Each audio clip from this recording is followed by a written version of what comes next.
We are back with 428 Shibuya Scramble. We've done a lot of what this game has to offer. All that's left is looking for bad ends, getting pop quiz special episodes, and going for full endings.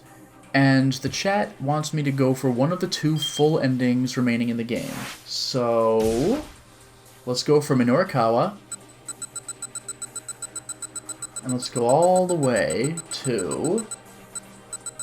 Keep going.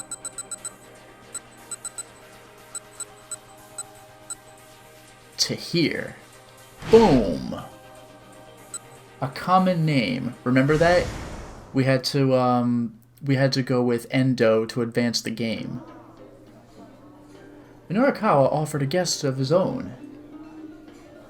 So it says, choose anything but the last option.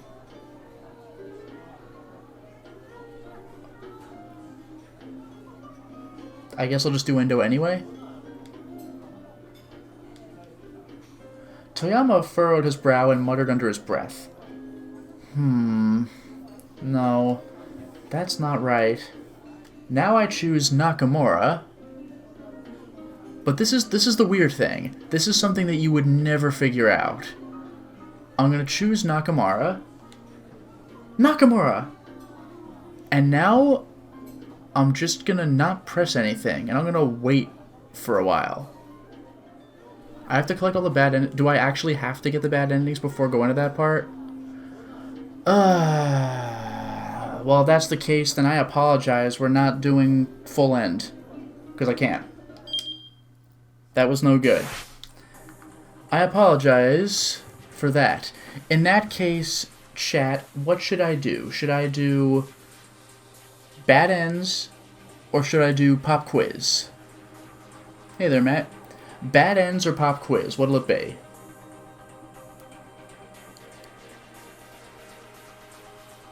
Oh, actually, I'll go back into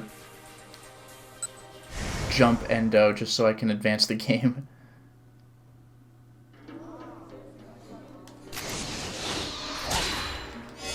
There we go. Fix the timeline.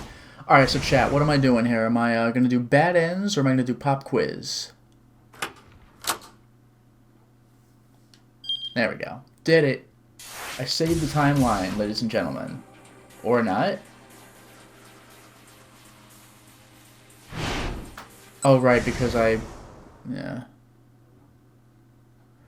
I have 1 vote for bad ends, 2 votes for bad ends, 3 votes for quizzes. Shouldn't that work? I don't understand why I can't advance Minorikawa's story. It's a little weird. Hello there, Shade.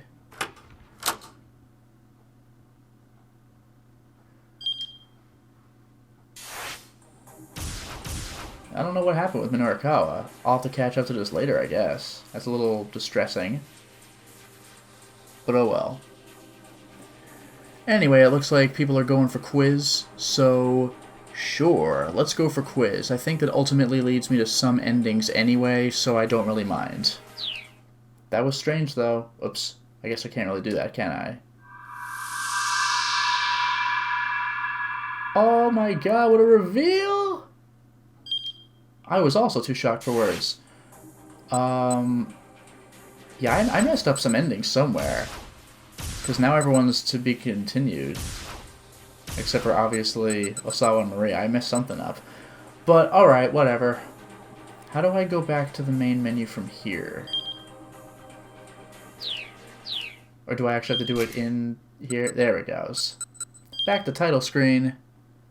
How embarrassing. However, let's go to that pop quiz. Get some character episodes.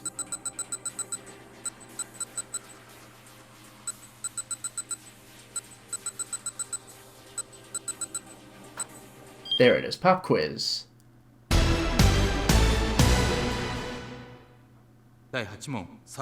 Question 8. Maria needs to be quarantined to prevent this. Well, I think we might remember this, right?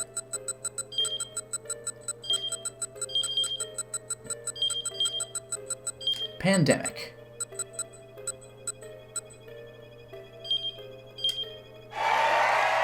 Yay! Correct!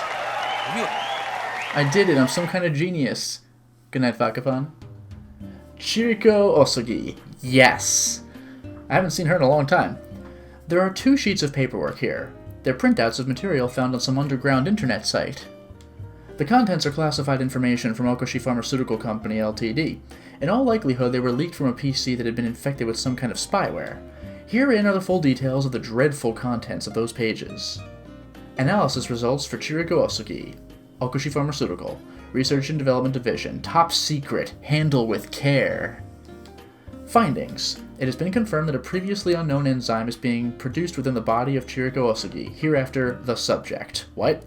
Enzyme has been named hypersustenance chiriase after the subject. Effects. The main function of hypersustenance chiriase is the digestion and breakdown of triglycerides. When compared to the enzyme lipase, which possesses the same functions, hypersustenance chiriase is capable of breaking down fats far more efficiently and without the stimulation of exercise, and is effective in preventing excess fat accumulation within the body. However, once the subject's body fat percentage drops below 40%, her body no longer secretes the enzyme. The trigger for this change is unknown. Potential business plan. Market the enzyme as a diet, food product, or medicine, especially when administered under strict medical protocols. The enzyme should be effective in markedly reducing body fat without need for surgery. Remarks. Planned 24-hour observation of the subject for a 10-year period underway. The reason that hypersustenance chiriase is no longer secreted after body fat drops below 40% to be discerned as soon as possible. From this paperwork, it is evident that one of Japan's leading pharmaceutical companies is carrying out surveillance of private individuals in secret. Is this constitutional? Does Japan have a document that is referred to as a constitution? The contents of the second page are even more shocking. Behavioral inducement proposal. Overview. Chiri is to have her dietary and exercise habits engineered. Goal. Maintain her weight above 40% body fat. Reasoning. According to recent measurements, the subject's body weight is trending downward. The cause of this trend has been established as the subject's growing attention to her own diet. It has also been confirmed that the subject has taken massive doses of the dietary supplement Burning Hammer. This could lead to substantial delays in research into hypersustenance chiriase. Methods. Further discussion is required to assess ongoing behavioral adjustment methods, but the following have been approved on a temporary basis. In addition, other methods, once deemed effective, should be deployed without delay. There is no upper limit on our expenses. Wow! Given the urgent nature of the situation, progress reports shall be issued directly to the project supervisor. Example. Entice confectionery store operated by 5-star patissier to open shop in subject's neighborhood, Tomigaya. Sponsor food products with excessive amounts of fat and sugar in the guise of product samples. Provide financial support for, or open additional franchises of, restaurants touting, eat X servings and your meal is free. This is freaking extreme, man. Hey there, Dodota. Host an eating contest. There it is! Remarks. As a full assessment of hypersustenance has yet to be completed, any hindrances to further research must be eliminated. We have also received reports that competing companies are aware of the subject's unique characteristics. Hey there, Joshua. Given the 10 years our company has already spent on the discovery of the subject and research into her unique physiology, the subject must be prevented from weight loss by any means necessary. We must attain a monopoly on hypersustenance chiriase. This is freaking creepy. These are the contents of the 2 pages. Perhaps it's not mere happenstance that a number of tasty restaurants have popped up around Tomigaya recently. Wow, so her existence is kind of a conspiracy? And free food samples are frequently available there, often given out right on the street. There are regular eating competitions held in Shibuya too, and the number of all-you-can-eat restaurants has been expanding. Maybe it's all just part of a plan by Okoshi Pharmaceutical to research a young woman named Chico Oh Sookie. That's freaking dumb. Did you enjoy our tale of Okoshi Pharmaceutical's mysterious plan? If you're still hungry for more, we've got some new info for you. In Achi's story, during the 13 o'clock time block, a cat creeps into the dark storehouse. Try taking a close look at that scene. Keep those eyes peeled, and see you next time. This game is bizarre, man. There are 3 more quiz questions, but then there are all those additional episodes. Question 9, baby. Frank belonged to this section of the Chicago Police Department. It was the bomb disposal, right?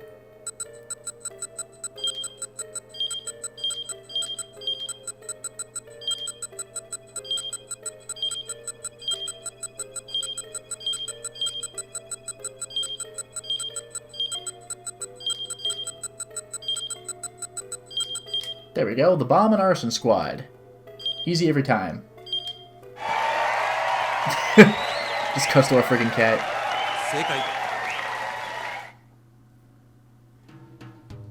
Oh, wow. Koji Coos. Huh? What was that? Koji Coos, sitting in his private study, furrowed his brow. The look on his face was much like the one he wore when he made an appeal to Task Force HQ. But his gaze was fixed on his video camera's LCD display. There was his son, Tatsuya, standing on third base, giving a triumphant fist pump. Huh, that's odd. He rewound the videotape a little. Kuze had purchased a video camera to record the tournament his son had competed in. It was able to take footage at full HD with 5.1 channel audio. With a trembling finger, Kuze pressed the play button. The footage started playback right at the point where his son hit the ball up between right and center field. That's it, kiddo. Run, run! Kuze really had heard it. Whose voice, wrong whose by the way, whose voice was that? Someone alongside him had been murmuring the words as he filmed. Go on and run until your heart gives out, sport. But there hadn't been anyone nearby who spoke in such an excitable, childish register. Oh, is Kuze not aware of his own voice when he gets into that mode? That'd be amazing. Otherwise, he'd have known right away who the strange voice belonged to. Whom? In the video footage, his son rounded second base. Attaboy, Tats! Keep running! Head for third, champ! The unsettling voice was even louder now. And that Tats in there, it sounded oddly familiar. Just who the heck was this weirdo giving cutesy nicknames to his son? You did it, Tats! Woohoo! Yeah, that's my boy! Huh? My boy? So then that means... Kuze swallowed, his mouth suddenly dry. No, it can't be.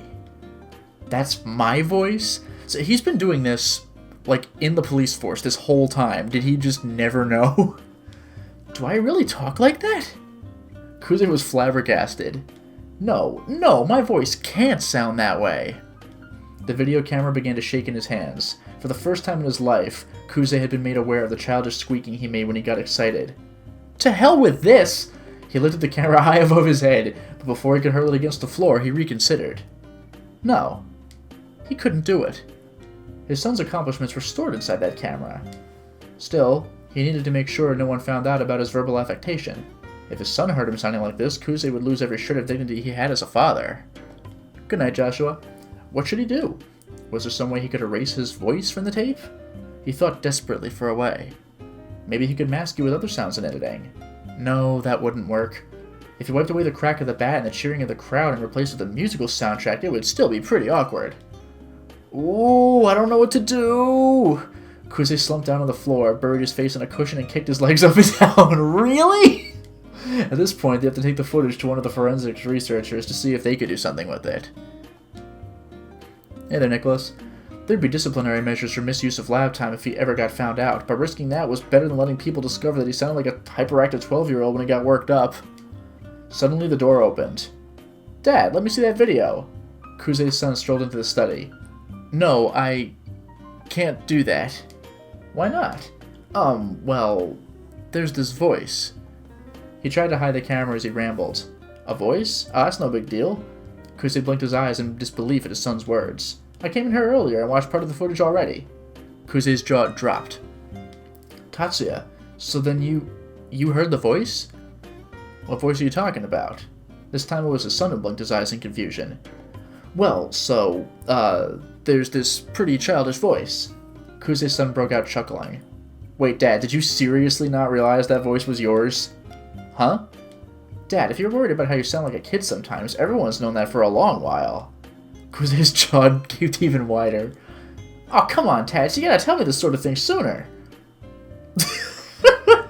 Alright. Did you enjoy our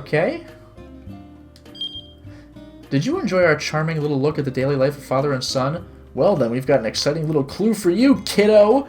In Osawa's story, during the 14 o'clock time block, Osawa imagines what might happen if the virus spreads through Shibuya. There's an odd command hidden in his imagination there. See you next time. This game is insane, man. There's only 2 more pop quiz questions, then it's just finding the special episodes. Question number 10. This person called Maria Osawa at 1957. At the very end? So, what was it, Kanan? Yeah, it was Kanan. Hey, I was right.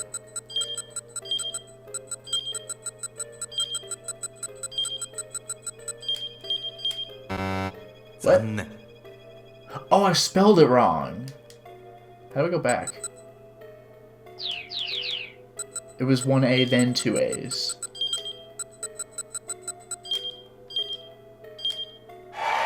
Yay! Hello there, Beta Brown.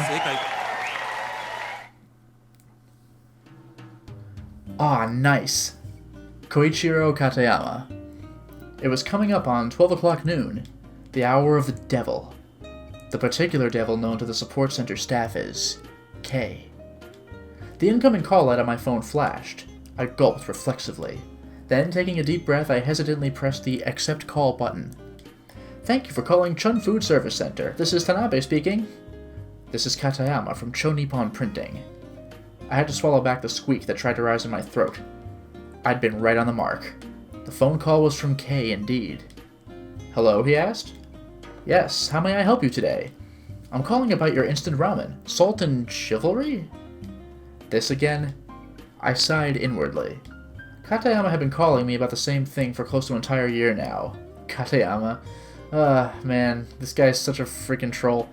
You hardly needed to bother listening to know what he had to say. Why was my ramen still not finished after steeping in hot water for 3 minutes? The noodles were still too hard to be edible. I'm very sorry to hear that, sir. My response was right out of the manual.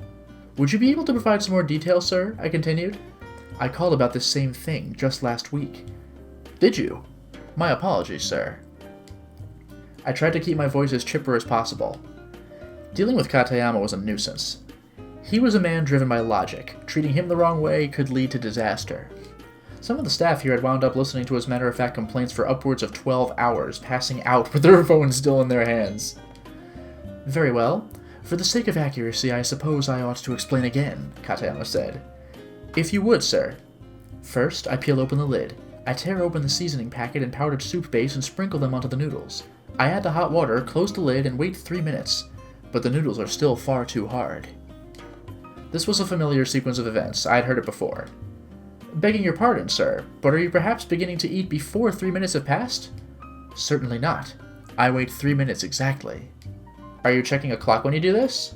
Yes. My body's internal clock tells me it's been precisely 3 minutes. Oh my god! Is this how Katayama gets his watch? 'Cause his internal clock is wrong? The urge to ask him if he was messing with me grew. Sir, perhaps instead of your internal clock, you might want to try using a clock in your home that you have on hand.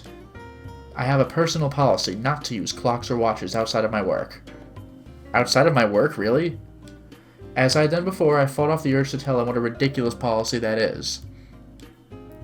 I'm sure it wouldn't hurt just once. Perhaps you should try using an actual clock to track the time, sir. My body's internal clock is accurate. A 3-minute unit of time is not something I would mistake. No. Clearly, you would. You are! You have to be! I wanted to scream. If the product is not properly ready to eat in 3 minutes, that makes it defective.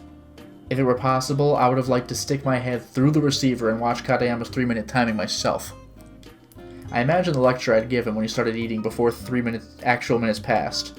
Then, in my frustration, I had a sudden idea.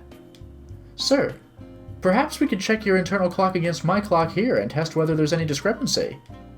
Pretty good idea, if I do say so myself. If that will convince you of my claims, then no, I do not mind. Yes! It was time to make this guy eat crow. If there is no discrepancy, however, I expect a proper apology. Now I felt like I'd stirred up a potential hornet's nest. What the hell. There was no way this guy's internal clock could measure 3 minutes on the dot. Alright then, sir, let's begin. I picked up the stopwatch that was on my desk. Internal clock diagnostic. This may be sudden, but here we're going to see how accurate your internal clock is. Exactly 20 seconds after you press the button, a message saying 20 seconds have elapsed will appear on the screen. How precisely can you judge a 20-second interval? Alright, let's begin. Please press the button.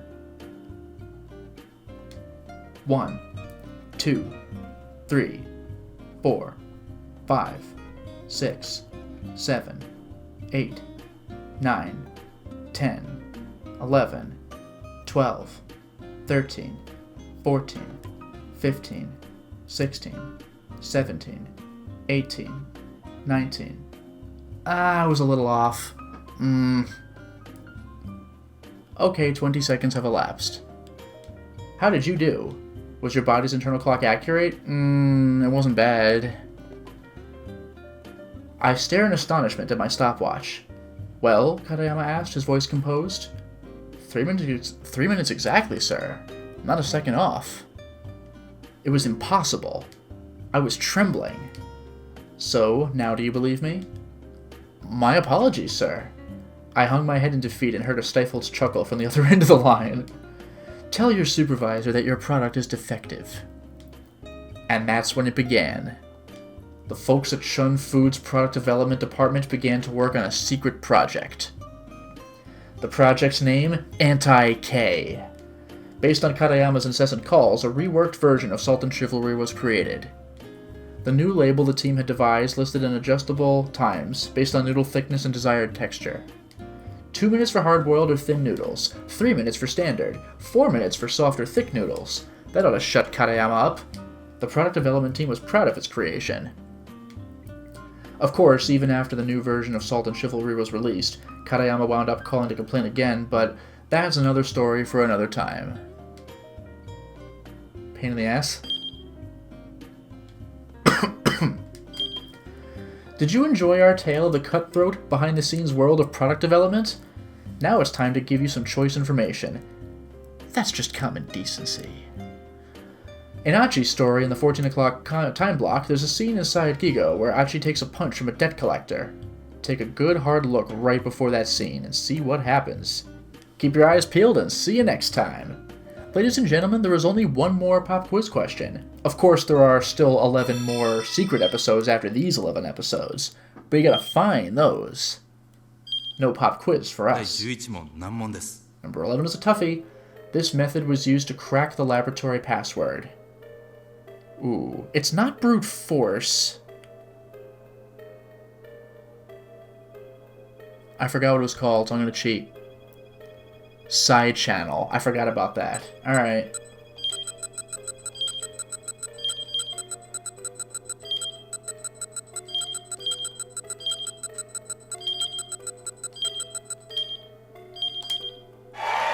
Hey! First try every time.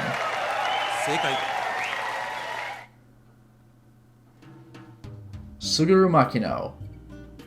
Oh, Osawa's boss. His life was one of conflict. Playing factions against each other, crafting subtle interpersonal manipulations, he had done whatever was necessary to rise up within his company. He had even deceived close colleagues and sold out superiors who had helped him on the way up. By winning victory after victory on his chosen battlefield, he had managed to become corporate director at Okoshi Pharmaceutical. But he still needed to remain alert. If he let his guard down, he'd soon lose his position to the next guy who came along. To keep his finger on the pulse of industry politics, he always made a point of putting in an appearance at functions he was otherwise disinclined to attend. Executive Director Makino, you simply must come along with me to this place I found. It's got a bunch of cuties I'm sure you'll be smitten with. On this particular occasion, Makino's companion was a fellow who became a real nuisance once he got some liquor in him. The director's wordless reply was a simple, deep furrowing of the brow. Oh no, Mr. Makino, don't worry. I know you detest that sort of thing, I really do. But this isn't going to be like that. It won't be like what? Even after drinking heavily, Makino never lost his composure. Damn. But he learned early in his career that acting drunker than he was often led to gleaning valuable information, so he let himself sway a bit as he spoke. Damn. Well, why not come with the understanding that you'll be surprised? I promise you, sir, you will not regret it. Makino had half a mind to spit in the guy's drunken face in hopes it would shock some sense into him. Nonetheless, he was interested in the technology the man's company possessed. Like it or not, he was along for the ride. Well, if you put it that way. Hey, taxi, the man called out, without waiting for Makino to finish his reply. A cab promptly stopped to pick them up. Makino had assumed they'd be heading to some popular hotspot like Ginza or Roppongi, but instead his companion directed the cab toward the suburbs. Aha, and here we are.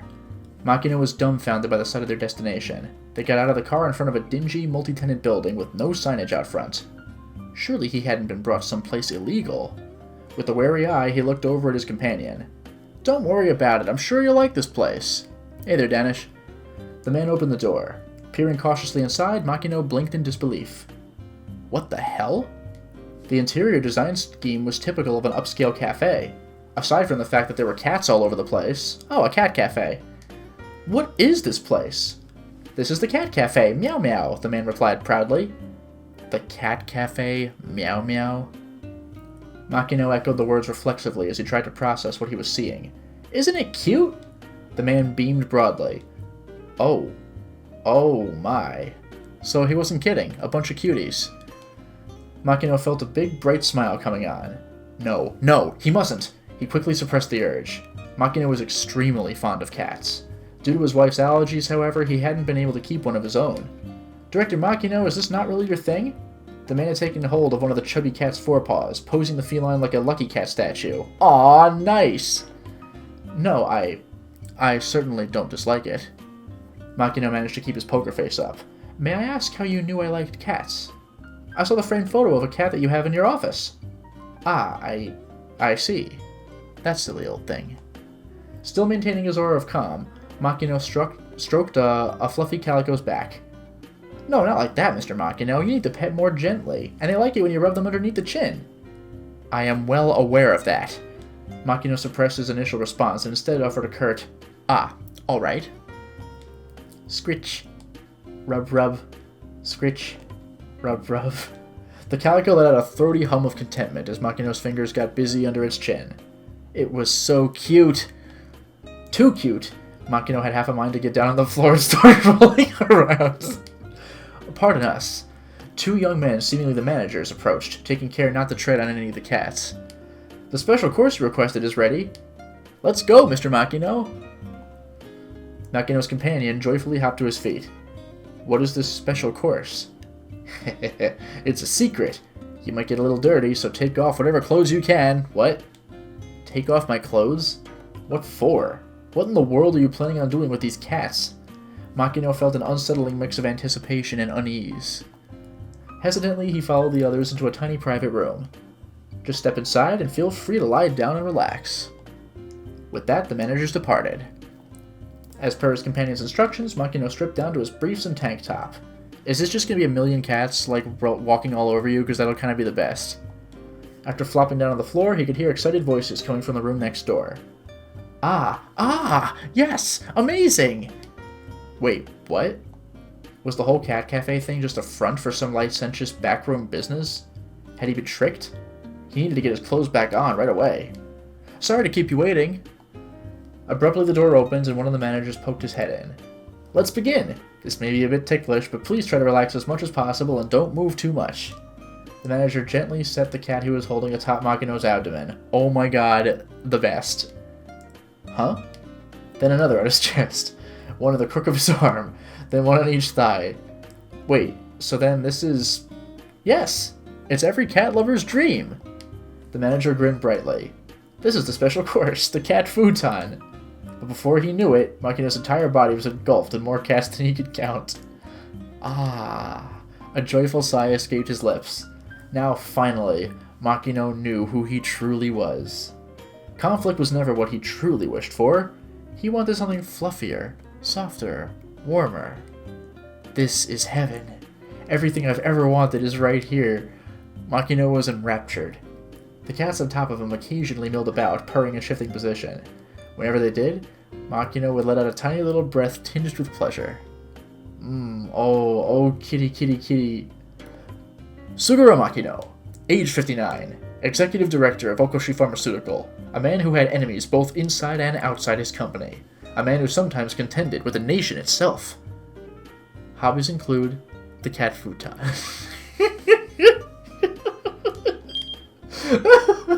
This game's too good. Oh my god. Did you enjoy our tale of a corporate warrior taking a little break? Well, I can't believe they didn't use catnap. Well, here's some information for you because you're about to work some overtime. In Suzune's story, really? During their first meeting, a nervous Takuya inquires whether he can ask her name. See what happens if you hold off replying for a bit. We'll keep things on hold for you until then. See you next time. Oh man, this game's too good. And that's it for the quiz, right? You've cleared all game content! Oh, I just have to go back. We did it!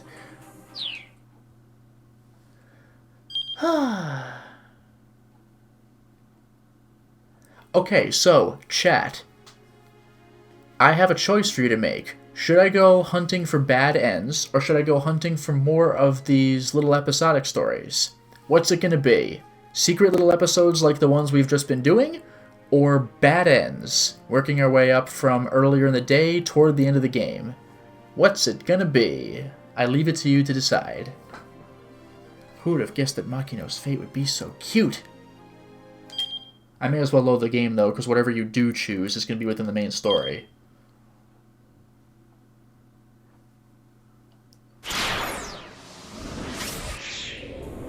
And we're in. Okay, we have 1 vote for more side stories. 2, 3 people for more, 4 people. Hello there, Cypher. 4 people for more secret stories. 5.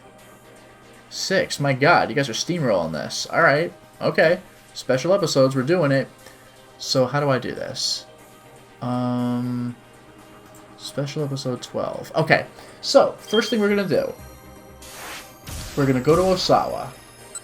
And I'm going to have to scroll way back up, I'm afraid. I apologize for the dizziness here.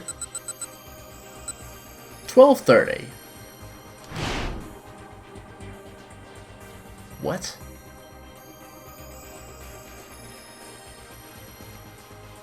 I don't know how this is going to translate to a PS4, but I'll try this.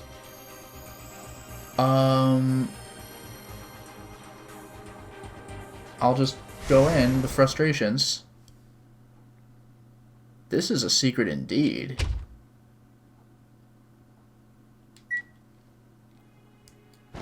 I'm just going to read through this like normal until I find a particular piece of dialogue. Kajiwara. Okay, I think this is the part. Okay. Oh my. Is that really all you have to say, sir? Right, escape, right. There we go. I put in a push-button code. Right, circle, right. So now we're just in. Special episode. Kajiwara, ladies and gentlemen! Best cop. Kajiwara looked across the interrogation room table at the robbery suspect who sat opposite. Please, the detective said, all I ask is that you tell me what you know. What's in it for me if I do? The suspect leaned back in his seat and crossed his arms, a smug look on his face. A casual observer glancing into the door would have had trouble deciding who was interrogating whom. A less experienced detective would probably have blown a fuse. What's in it for you, Kajiwara remained as detached as ever. Over years of interrogation practice, he developed a laid-back, low-pressure style. No kidding. Well, if you don't give me anything, I'm just going to have to keep talking. By now, their back and forth had been going on for quite some time. Kajiwara stole a glance at his wristwatch. It was after 1 o'clock in the afternoon.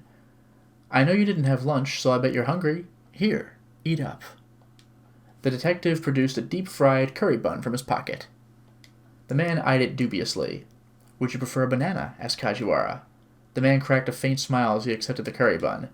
You sure it's okay doing this? Why wouldn't it be? Isn't this an under-the-table bribe to get me to incriminate myself? What if I testify in court that I was coerced into giving a confession? Then I'll bill you for the curry bun. With tax, it comes to 280 yen. The suspect was taken aback. 280 yen? Isn't that kind of expensive? They're handmade from my favorite bakery. Waited in line myself to buy them this morning. Kajiwara took another curry bun from his pocket for himself. The two ate in silence, a temporary cessation of hostilities. Need something to drink? The detective produced a carton of milk. A carton of milk from his pocket. What? How? I hate milk. Gives me indigestion. I see. Kajiwara reached back into his pocket, this time pulling out a cup. Get the hell out. Whoa, hey, hold up. The man's expression turned quizzical. What is this? It's a vessel you use for drinking beverages. No, I know what a cup is. Kajiwara pulled the teapot out of his pocket. This is absurd. It was filled with... What? It was filled with scalding hot black tea?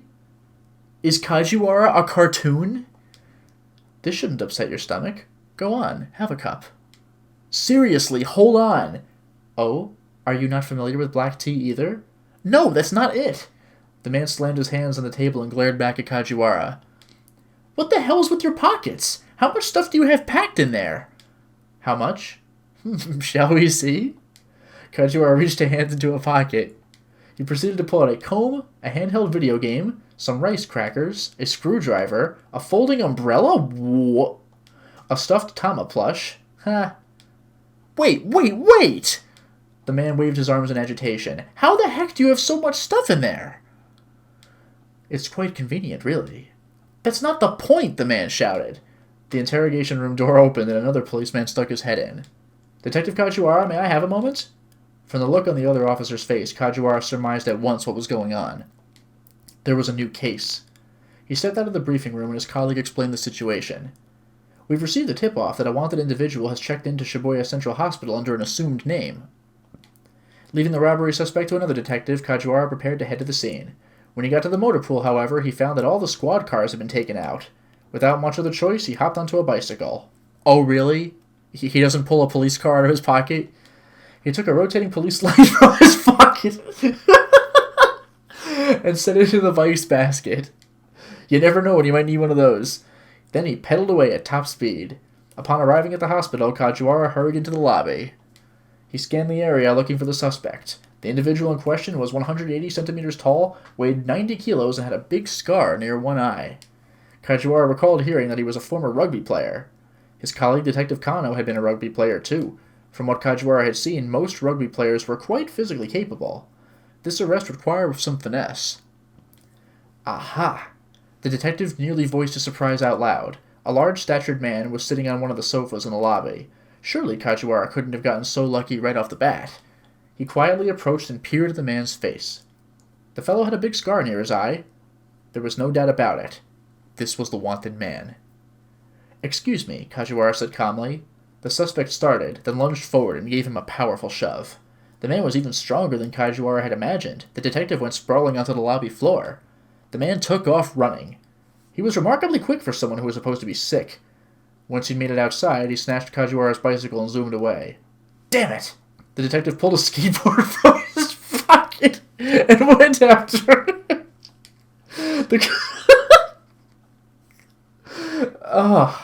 The culprit took a look back over his shoulder. His jaw dropped in astonishment. No kidding! He sped into a nearby parking garage. Evidently, he had some sort of remote control because a shutter dropped down to close the entrance behind him. What the heck?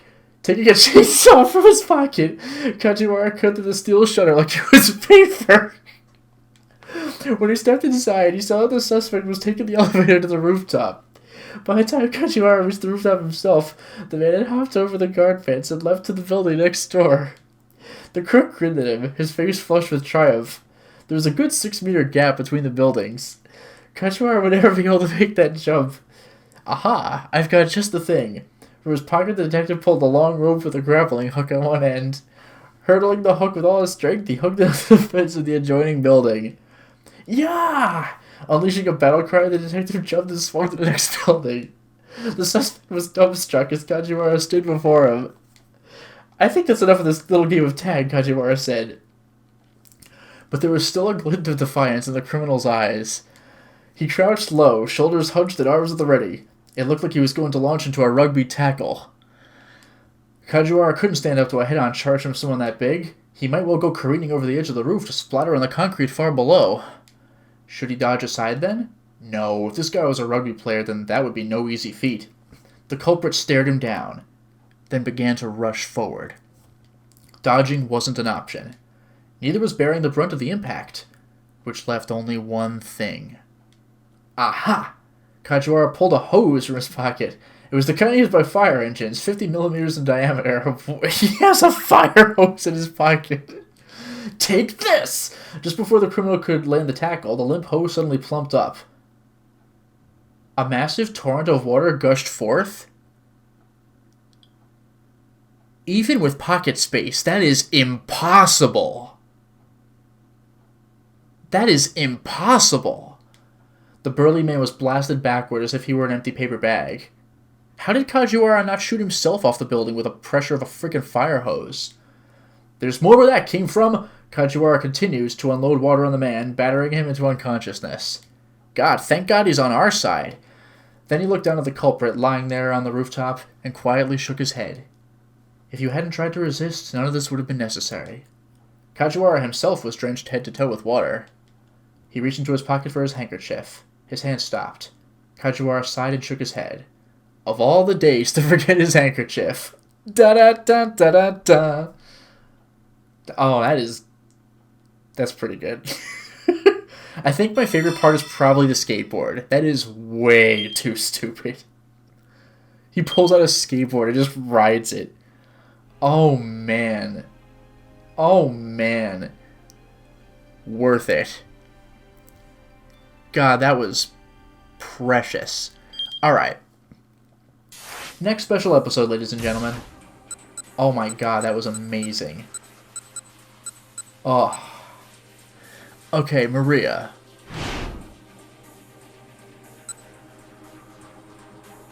I think it's this. Want me to handle it?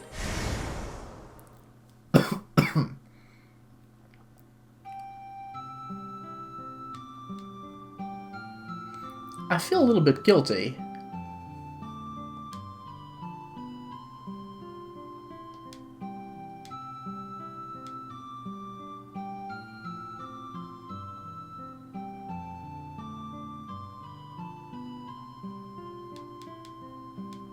Uh-huh. Hooray! Giant costume. Okay, here we go. Push button code time. Right, circle, circle, circle. Right, right. Did it. Masamichi Fukuma. Who was this? Crunch, crunch. Was this the costume guy? Crunch, crunch, crunch, crunch. Masamichi Fukuma sits on a cardboard box nibbling away at some rice crackers. Crunch, crunch. Crunch, crunch, crunch, crunch. Fukuma is in charge of making deliveries for a costume rental company.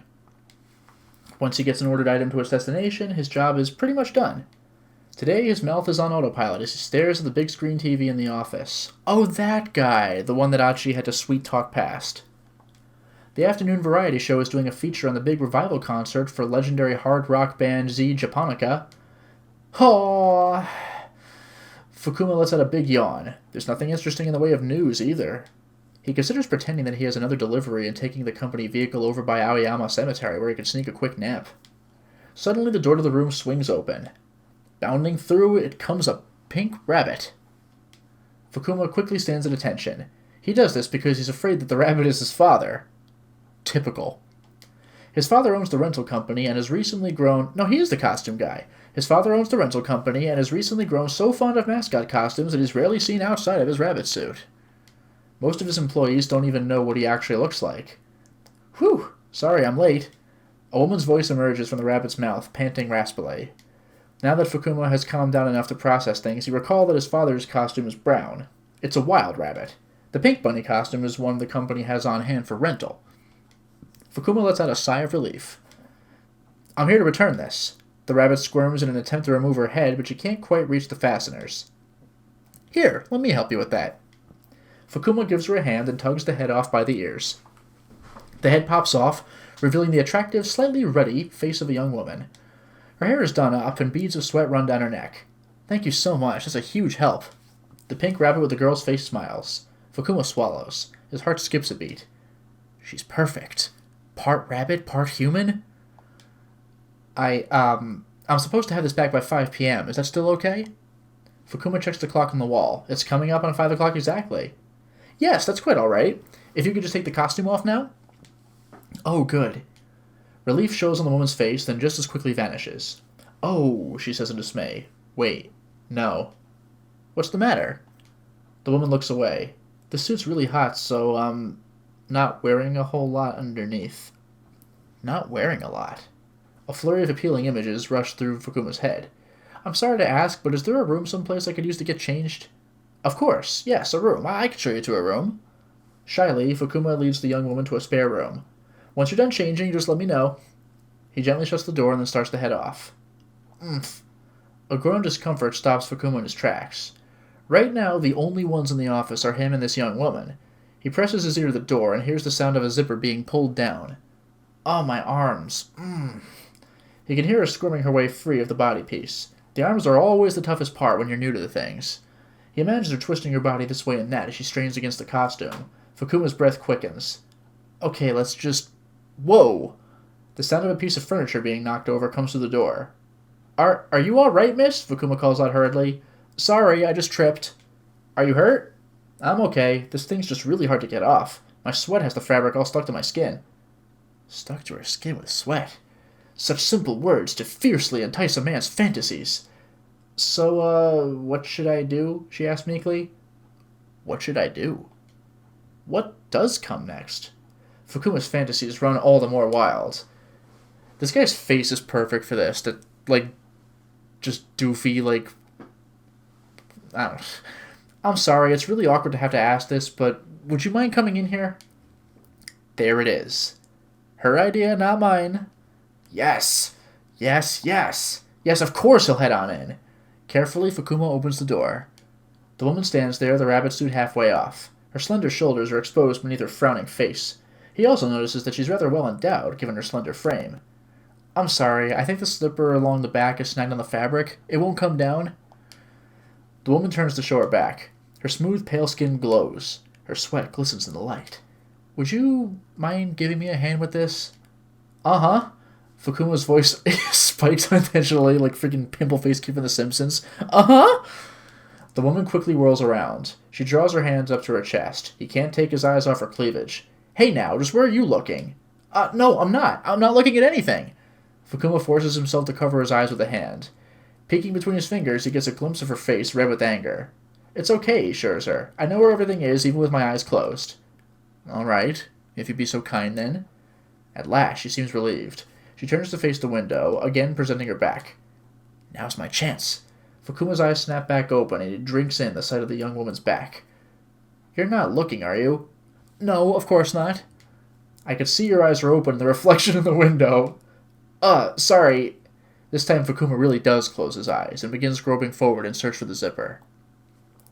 Hey, watch your hands. Sorry, just trying to feel my way around. My back is just really sensitive. Man is a troubled animal. Simply hearing that her back is sensitive has his blood pressure spiking to the roof again. God damn, dude. Frickin' get a date with someone or anything. His hands shake with excitement, and somehow his arms get lodged inside the suit. Oh, man. Are we gonna need, his dad to get them both out of the suit? Eek! Sorry. Her bare skin is slick with sweat and wonderfully smooth. It's been many years now since Fukuma has last had a girlfriend. I can't imagine why. He feels like his mind might short-circuit out of joy and excitement. He shouldn't do this. He has to calm down. This is work. He needs to be professional. This time, for sure, Fukuma vows to himself. Yeep! The woman drops down as if weak in the knees. She then proceeds to shuffle away from Fukuma. Oh, this is bad. This time it's real bad. Her posture has made the curves of her backside visible.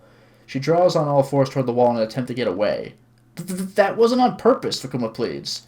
Seeing that she isn't listening, he steps in front of her, spreading his arms wide to bar her way. The first time my hands slipped because of the sweat, and I made sure to try to be more careful the next time, and look, it's the zipper's fault. Yeah, for real, Winterburn. I'm waiting for the dad to come in, because this is getting, uncomfortable. Hey! Abruptly, the door swings open. Standing there is a wild rabbit. Dad? To Fukuma, the rabbit's long ears look like the devil's horns. The creature marches slowly into the office. It's just a costume, but somehow its fur appears to stand angrily on end. Fukuma needs an excuse. He needs an excuse and fast. It's not what it looks like. I was just trying to help her get it off, and... He doesn't get to finish his sentence. The rabbit swings his fist with all the might of the king of beasts. Whoa! By the way, Kaido is possibly the strongest character in One Piece. Just thought I'd throw that one out there.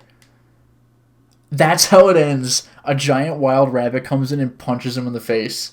That's so stupid. Take that, you freaking dork. Oh, hey, there's music in this game.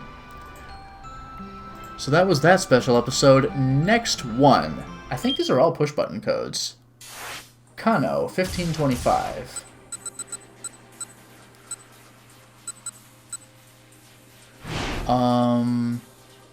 Hit me.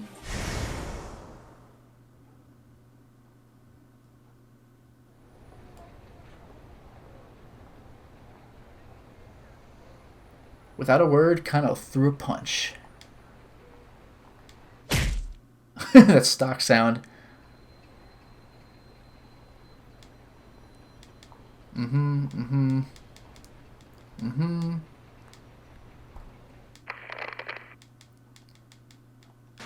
Just let it go.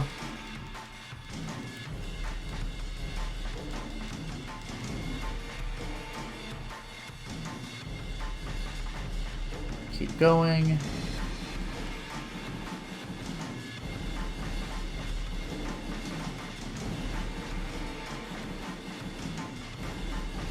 There it is. Okay. Right circle. Right circle. First try every time.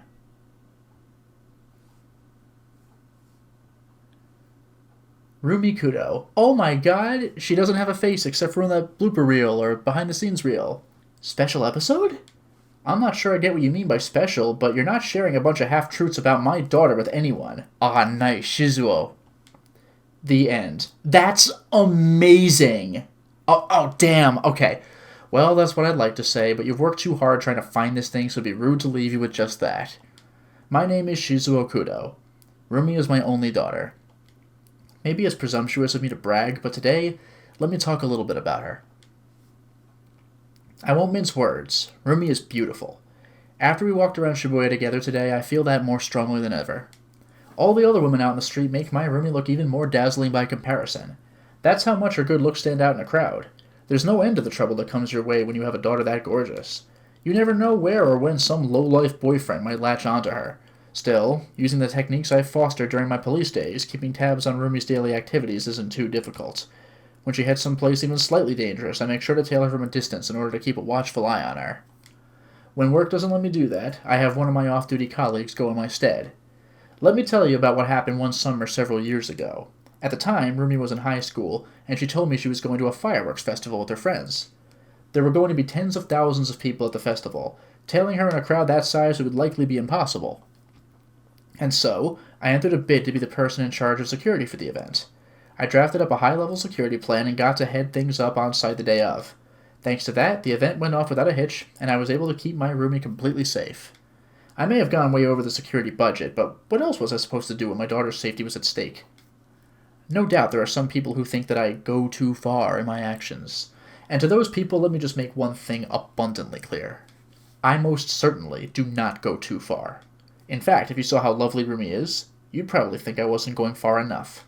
And I'm not saying that with any parental bias or anything either. I'll have you know that Rumi was chosen as Midoriyama Academy's Miss Midoriyama, too. And I didn't have any part in making that happen. I did consider orchestrating things ahead of time, but I didn't have any connections with the Ministry of Education, so that wasn't an option. Jeez, this freaking guy. My point is, I've put my strongest efforts into taking care of my daughter. I have loved her uncompromisingly. And yet, I need to accept that someday she'll leave the nest. The problem is that the guy she fell for is a detective. That was my blind spot. I never considered that Rumi might fall in love with a detective. Choosing a civil servant as a marriage prospect is all well and good. Still, if he's going to be a civil servant, he should be anything but a detective. Lately, though, my insistence on that point has been starting to waver.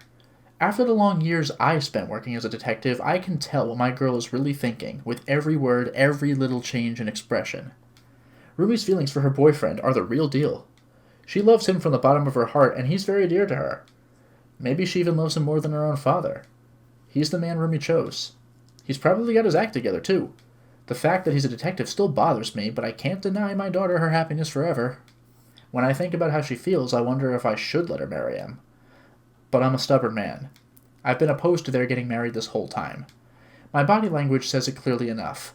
No detectives. And if that alone is enough to make a guy back down, well, if that's the case, then good riddance. I can introduce Rumi to a fine civil servant who isn't a detective instead. Maybe in about 10 years or so. That's how it ends. Jeez, this guy's intense. This freaking dad. Unreal. But at least he admits he's starting to waver. Alright. Next episode. NorCal. Should I tell them?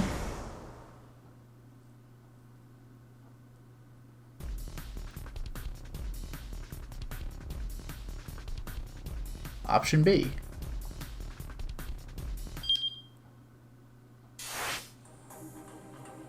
Now I go to Achi. Oh, that's kind of... I scared myself. To the surveillance room.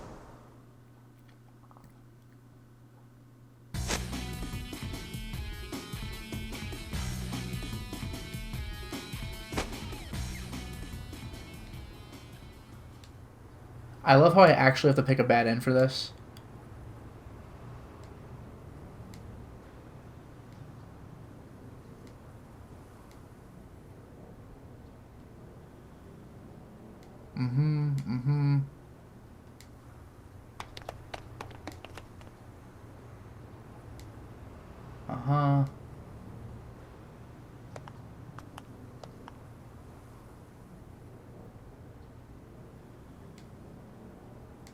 Keep going.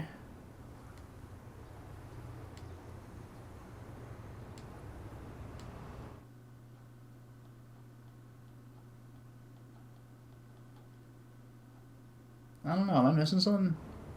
I'll see where this goes. Jeez, that guy just appeared. It's supposed to be at ...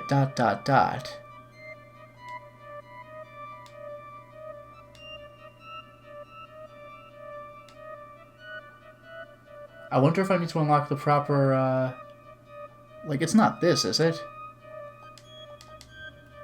No, maybe not.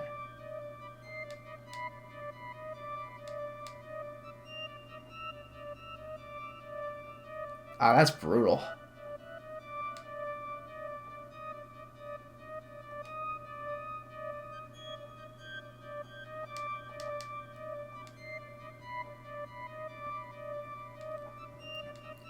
It's supposed to be just a ... I'm looking for a button combination.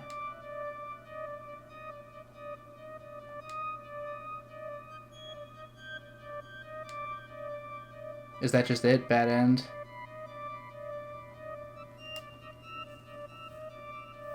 Ugh. That's no good then. I guess I'm gonna have to see if I could find a way to make this this timeline right. So how do I do that? 15 o'clock to 16 o'clock. Well, those are bad ends. How do I actually beat the level? How frustrating. Let's see, 15 to 16 o'clock.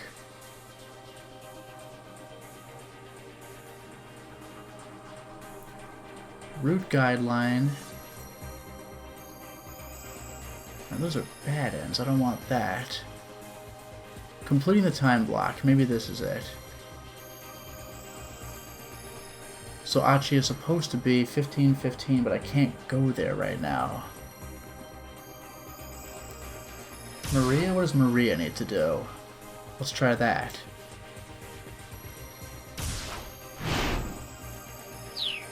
That's not gonna help.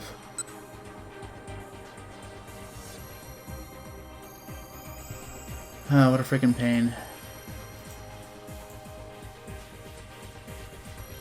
Let's try this. Minarakawa 15:30. I can't even go past this either.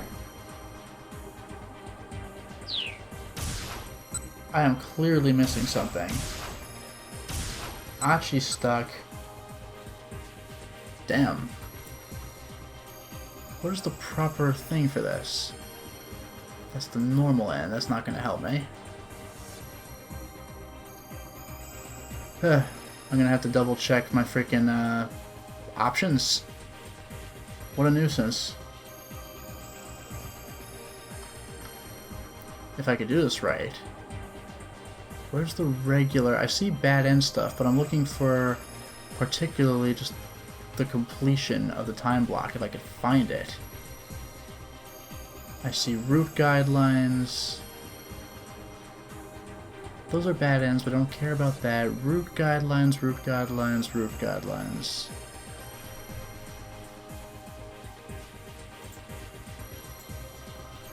Oh well, I guess I'll just have to choose alternate options, which is a pain. Oh, the hit me? Yeah, I wonder if it was Kano's thing, although it probably wasn't. But I'll do the other hit me option. There, did it. Yeah, it didn't really do anything.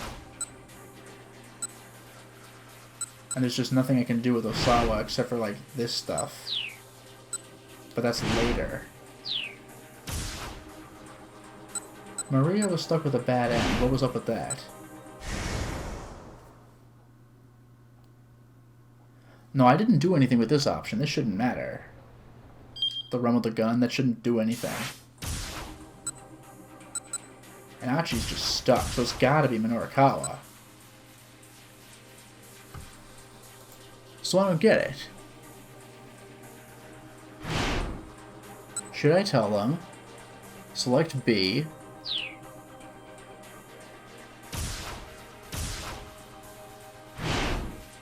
$15.05 to the surveillance room.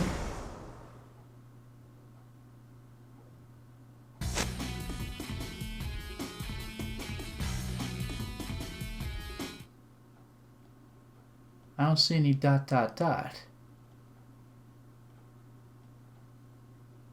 Unless it's like, oh no, ... I've been stabbed.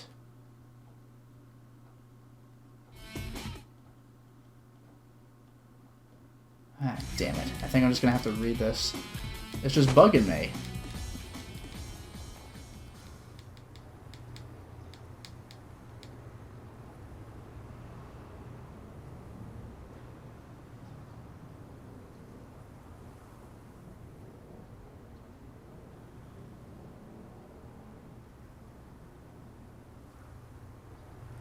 Oh no, I might have found my problem. So let's go to Minorikawa. A boy and girl running.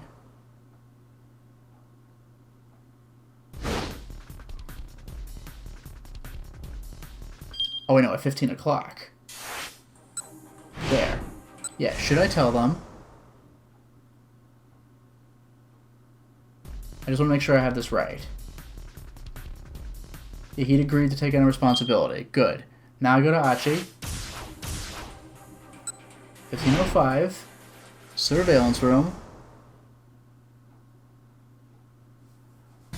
Okay, rather than head directly for the surveillance building. Good. Okay, this'll do it. Sorry about that horribly traumatic bad end. Member of the thugs or whatever, it's fine. Let's go.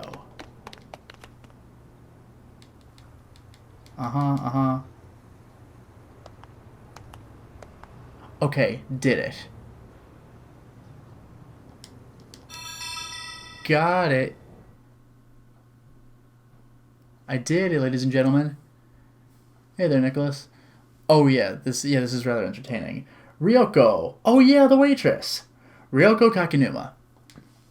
Her name may not ring a bell, but you might recognize her as one of the waitresses who works at the Cafe Lautrec. She's currently enrolled in the law school at Midoriyama Academy. Her hope for the future is, of course, to become a lawyer. Revisions to the bar exam have made that challenge a trifle easier, but it's still a tough obstacle to overcome. She practically studies in her sleep. Listening in on trials is one of Ryoko's hobbies. She takes the Tokyo Metro Hibiya line to the Kasumigaseki station, and then heads to the nearby court building to observe whatever's going on there. Ryoko is especially fond of the district court, which handles the first hearing in local cases. Trials can be quite interesting.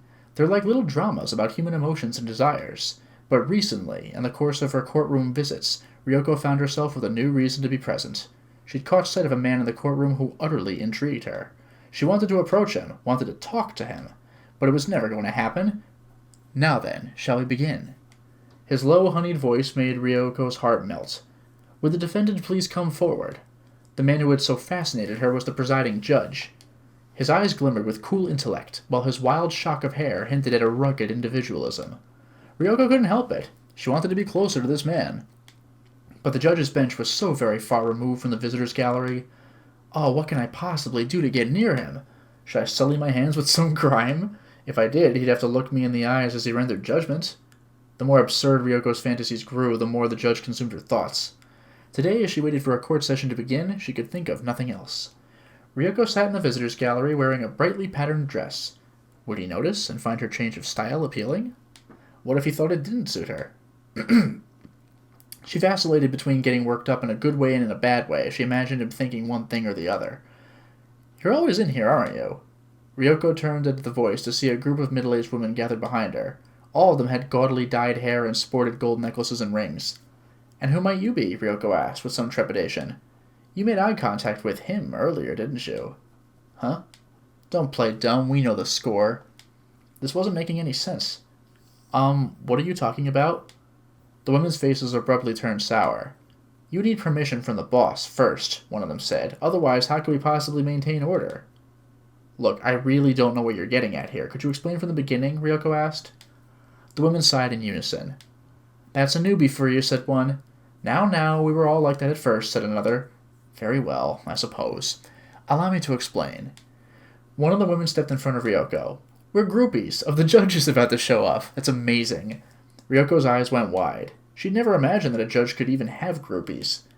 But, the older woman continued, if we simply do as we please, we'll be a nuisance to the poor man, when of course what we want is to be supportive. The other women nodded in agreement. Yes, don't make the first move. Don't try to give him anything, just look. But don't make too much eye contact. And no hogging him for yourself. We share him with everybody. That's just the basics of groupism. A normie like you coming along uninvited, well, you'd best take care not to cause trouble. Hello there, Adrian. Groupism? Normie? These were clearly jargon, but Ryoko had no idea what they might mean. Oh, come on. Hey, are you even listening? One of the women asked. Yes, I am, just sorry, I don't really understand the words you're using. Groupism is the practice of helping your fellow groupies. Normies means regular old normal people. Oh, sure. I get it. Ryoko inclined her head. So, what did you want with me? If you're going to be making eyes at that man, you need to be a member. What? Ryoko may have indulged in some flights of fancy, but she was content simply to look. Being part of some group that came here to obsess over the judge sounded like a total nuisance. I'll pass, thank you. I'm fine just looking at the guy by myself. The older woman fiercely narrowed their eyes. I heard that. You just referred to his honor as a guy. I do believe that's in violation of Article 2 of the agreement. The agreement that has been violated. Punishment must be meted out. Ryoko recoiled as the older woman flew into an uproar. Look, ladies, your weird pact has nothing to do with me. How dare you! As the women stood glaring at each other, court staff and officials began filing into the courtroom. The judge was among them. Rather than cease their bickering, however, both sides elected to escalate. Be quiet, the judge called out angrily. I'll have you all thrown out. But none of the combatants could even hear him over the sound of their own voices. The groupies had launched into a rambling tirade about their way of life, the generation gap, their academic history, social standing, and stock indices? As a form of argument, it went far beyond unproductive. Ryoko had been pushed to her limits. How about we have him settle this matter for us, she shouted. The other women abruptly fell silent, taken aback. This is a courtroom. Let's ask the judge to decide who's in the right. Ryoko rushed to the front of the visitors' gallery and called out to the judge. These women are being weird, right? Could I please have an official verdict? Yes, they are officially weird. The other women were quick to fire back. This young lady is at fault for not knowing her place. We've done nothing wrong. The judge stared at them, his face suddenly a mask of stern deliberation. Ryoko and the others held their breaths. You're both in the wrong. The stern rebuke elicited peals of joy from Ryoko and the other women. More! Say something else, please! Oh, please, deliberate some more! All of you, behave! The judge's tone was even harsher now, but Ryoko and the others only shrieked more gleefully. This is bizarre. I said behave! The judge roared. He hurled the object he'd been carrying at the giddy group in the gallery. Really? Bulky and heavy, it hurtled through the air. Ryoko and the others reached out their arms, each struggling to be the first to get their hands on it. Lunging forward at the last instant, Ryoko landed the catch. I'll be taking this, thanks. With a cry of triumph, she dashed out of the courtroom. As she exited the building, she could hear the older women crying out in dismay behind her. She grinned gleefully, clutching her prize to her chest. It remains her proudest possession to this day. That judge's personal copy of the Compendium of Laws. Wow, he literally threw the book at her.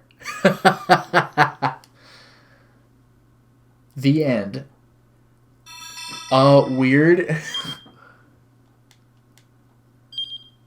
The judge got mad and threw something at her, and she's happy. The end.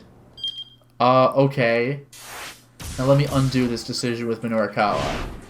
God damn, that was bizarre.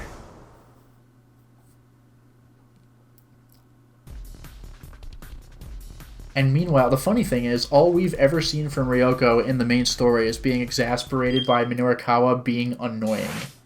There we go. I solved it. I fixed Shibuya Scramble. God, that was a weird one, though. Moving on. Minorikawa again, actually. 1605.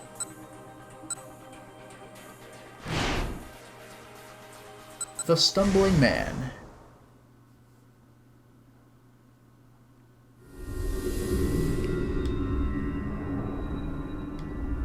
Is it fun hitting people with that thing? Okay. Oh yeah, real fun. Friggin' Kiryu, that guy is a legend. He has some of the best faces in this game of just sheer insanity. That guy is bonkers. I think I have just the thing. May as well go with my usual. Frickin' pipe. Goddamn lunatic, that guy.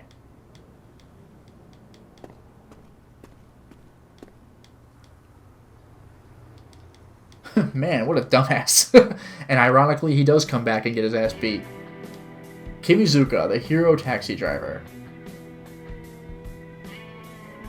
Okay, push button code again.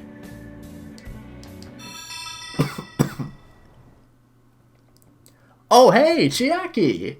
Alright, what a hero. Underneath a dazzling, brightly lit sign was a staircase leading to the basement level entrance. I stood at the top of the steps. Maybe I should have turned this one down. No, I couldn't think like that. There was no way I could turn this down. I've been completely broke, with no money and no other work in the offing. Offing? When Mr. Mino gave me this chance. I had been tasked with the page of the monthly 4-star general gossip, and I wanted my work to live up to his expectations. I had to do it. But it all started several hours earlier. There's this new establishment that's popular with middle-aged and older folks, Mr. Mino said. I'd like you to go there and get an interview. I was a bit startled by the request. It's popular with old guys? Is this place something risque? The core demographic for the gossip was older men. This readership was often baited with lewd articles. But if the place in question was a porn shop or something similar, wouldn't it be better to send a man instead? No, Mr. Mino said. It's not what you're thinking. It's perfectly fine for women to go there. What sort of establishment is it, then? Mr. Mino cleared his throat. From what I hear, they yell at you. Yell at you? Like you pay them to get mad at you on purpose? That's right. What for? Well, that's what I'm sending you to go find out. I've made an appointment for you, so get going already. Mr. Mino's barking kicked me into gear, and I found myself heading over to the place. Is it the argument clinic? With some trepidation, I made my way down the stairs. People got mad at me all the time when I was out on the job, so I couldn't understand why anyone would want to pay for the privilege of being chewed out. I opened the door at the end of the hall, and my ears were immediately treated to the sounds of women's voices snapping angrily. I told the young man working as the host that I was there for an interview, and he led me to a waiting room. There were female employees in there glaring sharply at the waiting customers. Why are the people who work here so angry? I asked. Oh, that's a service we provide for free. The young host kept his voice low, but there was pride in his response. Every so often, one of the women would click her tongue in disapproval. Each time he heard it, the older man alongside her would sheepishly cast his eyes down. So this is like a dom-sub thing? Yeah, this is not exactly deep lore here. I hadn't the foggiest idea why he seemed so happy. I was scared. No, more like weirded out. If I could have, I would have turned right around and left. But I needed the money, and more importantly, I owed it to Mr. Mino to get the material he wanted. Chiaki-iso, we're ready for you now, said the host. This way, please. Yes, of course. Thank you so much. My voice broke as I gave my reply. Awkwardly, I shuffled out of the waiting room. A woman on a sofa glared at me, shaking her head and tisking 3 times. The private room was maybe 50 square feet, the floor covered with tatami mats. We do hope you enjoy yourself. Please wait here, kneeling in the seiza position. I don't know what that is. I did as I was told and got on my knees with my legs folded beneath my thighs. Hey, I know what that is. I worried that if I didn't, the host would be mad at me as well. As I waited nervously, I could hear voices coming from the room next door. An older man and a woman were speaking with animation. Oh, bless you. Are you really sorry, you miserable little ingrate? Bless you, bless you. What the heck were they going on about? How could something like that be fun? You sure seem to be enjoying yourself. I looked up to see that a woman had come into the room while I was distracted. It's not every day a girl shows up here. Did I hear correctly? You're here for an interview? Yeah. And do you know just what it means to be scolded? She was older than me and had the bearing of a private secretary. Now she loomed above me with a condescending glare. All I could do was peer back up at her, down on my knees. Who told you were allowed to look up? Sorry. I quickly broke off eye contact. Where are you looking? Look a person in the eye when you're talking to them. First it was don't look, then it was look. This was absurd. I just wanted to get this over with as quickly as possible. Huddling in on myself, I focused on that hope. The woman let out a deep sigh of disapproval. Are you going to write an article about how you don't understand why people would get out of their way to be scolded? No, of course not. Don't you lie to me, she belted out the words furiously. Well, go on, am I wrong? What are you going to do? Answer me. Eep. I couldn't take it anymore. I wanted to go home. Plus, my butt was getting all sweaty from sitting in seiza. Look at how weak and subservient you are. You've lived your whole life just running away from your responsibilities. That's why you deserve a chewing out like this. I felt like she'd hit me in my very core. She'd zeroed right in on all the internal issues I'd been harboring. The fact was, she was right. I'd been a wishy-washy mess my entire life. Back in elementary school, my gym teacher told me he wasn't going to let me go home until I was able to do a pull-up. I just clung to the metal bar and stared blankly out at the sunset. Oh, God. When I was taking high school entrance exams, there was one time when my train was running late for the test for the school I most wanted to attend, and I just gave up and went home. I was the same now, too. When I was broke and hungry, instead of trying to get work, I just lie in bed and stare at the wall. I was hopeless. A hopeless excuse for a human being. No. That was going easy on myself. I was a no-good, worthless, hopeless excuse for a human being. Before I knew it, tears were streaming down my cheeks. What's all this? You think it's okay to cry? People like you are the reason men get all worked up about women using tears as a weapon. Apologize. Apologize on behalf of women everywhere, right now. I'm sorry. My voice was choked by tears and ragged with raw emotion. Say it louder. Say it like you mean it. I'm sorry. And that's when I noticed. A group of people had gathered by the doorway. The host who'd shown me around, the women who worked there, and even some other customers were all watching. I looked up and they broke into applause. Huh? I blurted, bewildered. Amazing. You really know how to take a scolding. Huh? What? I had no idea what was going on. Everyone just kept on clapping. Don't look away like that. No flattering yourself just because you're getting applause. Yes, ma'am? My audience let out a collective cry of awe at my mewling squeak. But the woman, seemingly unsatisfied, proceeded to scold me all the more harshly. In the end, I wound up getting chewed out for twice as long as would be usual. The club was, kind enough to set that up for me. Really, though, all I wanted was to get out of there and go home as soon as possible. Chiaki, you're late. What have you been doing? As I came stumbling out of the club, I nearly ran into Mr. Mino, waiting for me by the entrance. Evidently, he'd come to get me when I didn't make it back by the appointed time. I apologized for not calling him, explained the situation. Thankfully, he believed me. So then, how did the interview go? It went great. I got a ton of applause. And so began another harsh chewing out as Mr. Mino demanded that I explain just what the hell kind of interview I'd been doing. Oh man, that's too much pressure. I'm gonna do one more before ending the stream. This is freaking odd, man. One more. Shibuya Scramble's a weird game. Minorikawa again. Sorry for the blur, it's kind of dizzying for me too. There. Boom.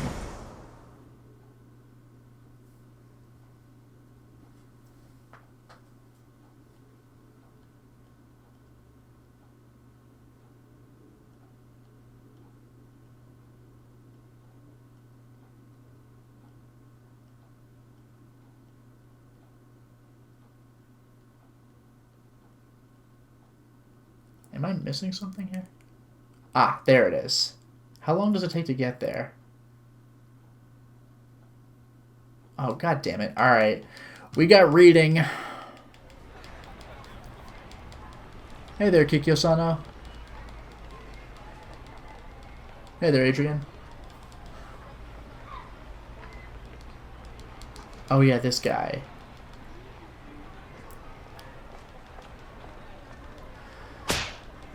I love that snap whenever he points. His trademark NorCal point. I'm a freelance writer.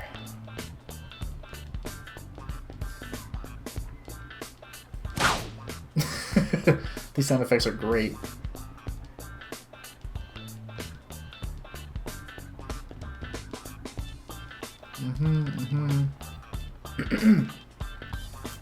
Uh-huh. I should be careful next time I go picking stuff up. What?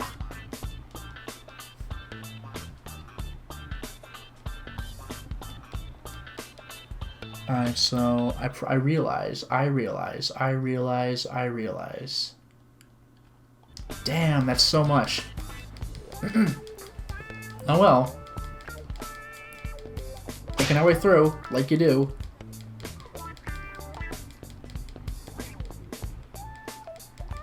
Scrolling through this text. Damn, you're the one making the extreme argument. Uh-huh. Uh-huh.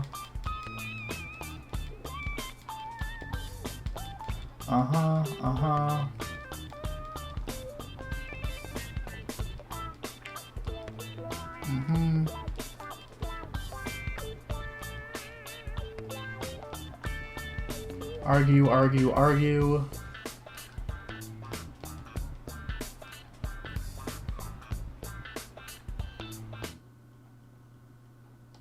Okay, a few more screens.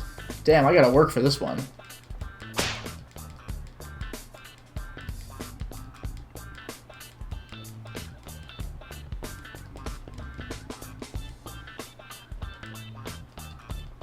I think we're about there. Thank you for your cooperation. Here it is.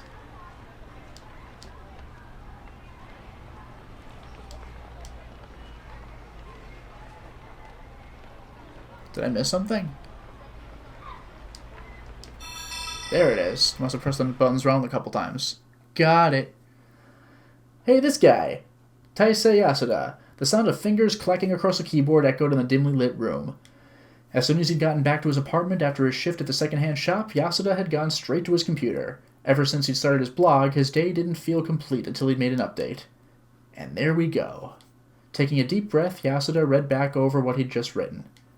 It's called mixed martial arts for a reason. It's more than just punching. If your strikes aren't working out, you go for a takedown or something instead. I shared my observations here on my blog, and then, the week after, he managed to get his first win in a while. I'm positive that he saw my post. So come on, Funiyama. If you're lost in the darkness, just lend me your ear. I'll let you know what to do. Another good one today. Feeling pleased, Yasuda clicked the post button. The floor of Yasuda's 100-square-foot apartment with kitchenette was littered with mounds of martial arts magazines, so many that there was hardly any room to walk.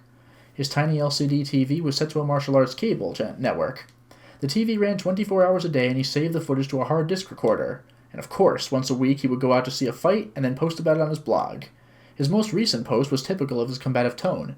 He knew that he came off as a little harsh, but his criticism was driven by his love of the sport. His confident online pronouncements did lead to an intense backlash from time to time, however. A few days after his scathing critique of Funiyama, for example, Yasuda received a rare response on his blog. The respondent's username was Passerby. That's how he took his opponent to the mat toward the end of the match, right? Ugh, seriously, what match were you even watching? And where the hell do you get off offering pointers like that? Yasuda's blood boiled as he read the comment. Where the hell did this person get off? His fingers darted to the keyboard. Huh? First off, who the hell are you? That tackle was clearly just him trying not to look like he'd been taken down. You think that was deliberately set up? Pfft, don't make me laugh. STFU, noob. Funiyama has had a pretty comprehensive career. If he has enough humility to hear me out, I'm sure he'll be able to win. Don't you want him to have a bright, bold future? If not, then you can just GTFO. I'm not going to delete your comment, because I want other people to be able to see how wrong you are. Oh god, Yasuda's one of these assholes. Satisfied that he set the record straight, Yasuda went to bed. But the next morning, when he checked his blog before going to work, he noticed immediately that something was unusual. The thread had gotten over 300 replies! Wow, someone sure is full of himself. Quit talking like you know more than you do. Maybe you should try stepping into the ring yourself if you're such an expert. Look at me, I could teach some dumbass what I know. People were having a field day. A few of them had come to Yasuda's defense, but they had been dismissed as sock puppet accounts. He snarled as he stared at the monitor, too preoccupied to even think of heading to the shop. Should he close the thread? Should he maybe close the whole blog instead? He leaned back and stared at the ceiling, thinking hard. He could only come to one conclusion. I'm not running from this. I'll take on any challengers, anytime, anywhere. Slapping himself on both cheeks, Yasuda started typing out a new post. You guys don't understand anything. Mixed martial arts, as the name implies, involves a mixture of different fighting styles. Karate, judo, wrestling, boxing, you name it, I've done it. I'm watching these fights on a different level than the rest of you. Oh, watching. So STFU, you noobs, I'm gonna school you. In reality, not only did Yasuda have no martial arts experience, he had barely participated in any sports in his entire life. The only place he was a martial artist was inside his own head. Oh my god, this sounds like that Marine copy-paste thing. Like, what the fuck did you say to me, bitch? I'm trained in 6 forms of, like, deadly martial arts. You're nothing but a target to me. It's, like, the funniest post. His new post generated even more comments than before. 20 comments was usually a good day. This time it easily blows past 3,000. Dude, this is not worth it. Sweat beaded on Yasuda's forehead. It wasn't out of any apprehension, though. His fighting spirit had been ignited. Yasuda! Yasuda! Yasuda! An imaginary crowd chanted his name in his mind. I'm being tested right now. Tested on my love of the martial arts. That's it. I'm not opening the shop today. This is more important than work. He whipped off his shirt, leaving himself half naked. He smacked himself in the cheeks repeatedly with his open palms, then turned to face the mirror. You are strong. You are a champion. Kick some ass. You're an ass kicker. You can do it. Are you talking to me? I don't see anyone else around here, so you must be talking to me. Pumped up by his pep talk, he let out a high-pitched battle cry. Yeah, like high-pitched? Yasuda charged over to the keyboard. Feeling ferocious, he started to type. The words rushed out like a wild torrent. Come on, man, he shouted to keep himself psyched up. Shut the hell up, Mr. Yasuda, shouted his neighbor, an Indian exchange student named Mohinder from the other side of the apartment wall. That's amazing. Just some guy, like, guy, shut up. Yasuda ignored him. After he fired off his post, the internet was quick to respond. When it did, Yasuda fired back again. It was like a fight that had turned into a hell-bent brawl, with no concern for defense. Hey, can anyone search this guy's earlier blog post and find out where he is? Oh no, he's gonna get doxxed. I'm pretty sure he said where he works. Now the Cybermon was picking through the details Yasuda had posted, trying to pinpoint where he lived. Ordinarily, he would have been trembling with fear right now, but he refused to back down. LOL, if you're gonna come at me, come at me. I'll take you on anytime you want. I'll show you how to pull off an actual tackle. Oh my god, this is the Navy SEAL copy pasta. My only worry is accidentally killing someone. Before you fight me, you'll have to sign a waiver absolving me of any liability if you die. My fists are registered as deadly weapons. If you're still good with that, then bring it on. After posting his defiance, though, he felt a sudden twinge of worry. What if someone really did challenge him? What would he do? He didn't know how to perform a tackle or even throw a punch, really. Still, now was no time to hesitate. He'd deal with any challenge when it came, by taking it promptly to the police. Several months went by, and a flood of heated comments on Yasuda's blog continued. People had managed to track down his address and had learned his real name, but nobody had come to challenge him yet. In all likelihood, Yasuda's commenters were just like him, martial artists in their own minds only. That being the case, he decided, he could go after them for all he was worth. That reminds me of, like, an old school YouTube video I saw of, like stereotypes where, like, these two, like, I don't know what country they were from, but these two, like, Asian guys, like, were passing each other by, and they were like, uh-oh, gotta look cool and hope that he, like, assumes I know martial arts, and both of them just had really lame BS to talk about how they were badass, but are in no mood to fight today. It was really funny. They're like, oh yeah, like my master wouldn't approve of such a thing. And they both just kind of leave. It was amazing. Whoa, hey now. Are the loudmouths who come to this blog really all talk and no action? Come on, I said I'd take on anyone at any time. Really, dude? He's gonna push this? If you got beef with me, come to the statue of Hachiko in Shibuya tomorrow morning at 10 o'clock. Oh no, is this when like a million guys in black show up and he's like, oh god. Hell, I'll even pay for your travel. You'll need the money for the medical expenses when I'm done with you. What a freaking dink. Hey Yasuda, it's 10 o'clock. Where the hell are you? I'm here. I'm a boxer with 5 years experience. I've been doing jujutsu for 7 years and I'm here. Don't see no Yasuda though. Did Yasuda wuss out and run? Let's go to where he works. Don't be idiots. I didn't run off. I was just in the bathroom for a bit because my stomach was acting up. I'm by Hachiko now. How come no one's here? Is no one there? Yeah. Don't lie, Yasuda. You're the one who's not here. I said I'm here. Where the hell are you? And to this day, the battle of imaginary martial artist versus imaginary martial artist rages on. Each competitor still safely ensconced at home. Nice. The blog still gets over 1,000 hits a day. Congratulations, Taisei Yasuda. Man, the internet truly is the land of imaginary badasses. It's so good. I can't believe he went as far as, like, my only risk is, like, accidentally killing somebody. Shut the hell up, dude. That's freaking embarrassing. Even after, long after at this point, long after I've beaten this game, it continues to deliver over and over again. Freaking 428 is the stuff of legends. But alas, this is where I'm going to end the stream for tonight. So thank you very much for joining, and have a wonderful night.